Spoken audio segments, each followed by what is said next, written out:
go over the split stance squat and a few variations that you may use in your program. Okay, so the first off, to go over the split stance squat, you gotta go over the setup. So the setup's gonna look a little something like this.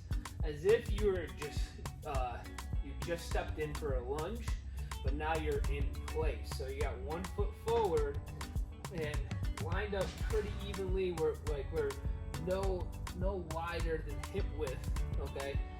I'm in this split squat position where my foot's pointing forward and my back leg, my toes are actually bending. Now, a big mistake I see a lot of people make is they'll actually rotate the foot out, or they'll bring the heel down to the floor between reps as if to rest. You want to try to stay in this split squat position the whole time.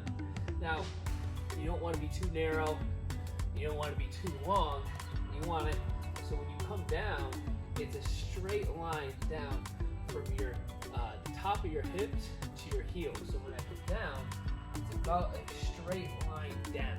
So I'm gonna get a good hip flexor stretch. I'm not too wide out where I'm really pulling on that hip flexor, and I'm turning the split squat into all hamstrings and glutes. This is gonna give me a good combo of quad to hamstring and glute as I'm coming up, and I'm just gonna come straight up. Now you don't wanna fully lock up the knee like this. You're gonna come up and allow it to be soft. Okay, so these are just a few techniques, things I want you to focus on, regardless of how you load that up.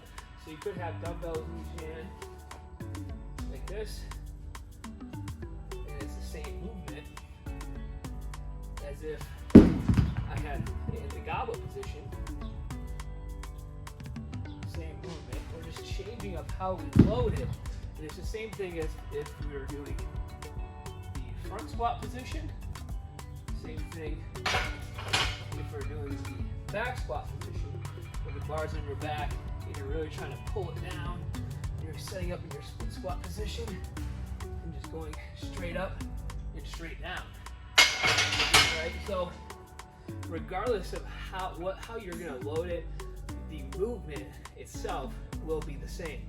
Now, another thing that people may mistakenly think is the leg that's in the front is doing all of the work, okay?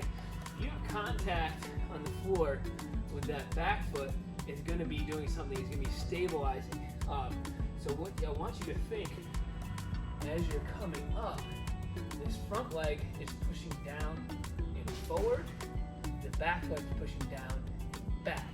So you're kind of using both legs to come up. Now that's the correct way to do it, is being able to be very stable, and if you decide to load it up a little bit more, that's the way that you want to think about doing the movement, as opposed to loading up 100% on the front leg, because what's probably going to happen is you become very quad dominant on your movement. We want to make sure we're not getting too quad dominant, we're using the hamstrings and glutes, and we're executing the movement smoothly.